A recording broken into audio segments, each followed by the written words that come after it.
Hello viewers, আসসালামু আলাইকুম। শরৎকাল চলছে কিন্তু এখনও বৃষ্টি থামেনি। আর আমার বাগানে এখন আছে গাঁদা ফুল আর এই টগর ফুল, ডাবল পেটালের এই সাদা টগর ফুলগুলো আছে। গাছের পাতাগুলো হলুদ হয়ে গেছে। আর দুমড়ে মুচড়ে যাওয়া কিছু পর্তুলিকা, টাইম ফ্লাওয়ার্স, মাশরুস যেটাই বলেন। আর এখানে রুয়েলিয়া গাছের কী অবস্থা বৃষ্টিতে। ভৃঙ্গরাজ লতানো, এটা তো বাড়ির চারপাশে আছে।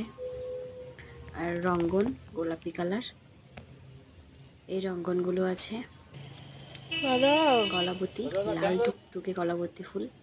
আর এখানে কিছু মিনি রঙ্গন আছে লাল রঙের। এই রঙ্গনগুলো ঝোপালো আকারে ফুটে আছে।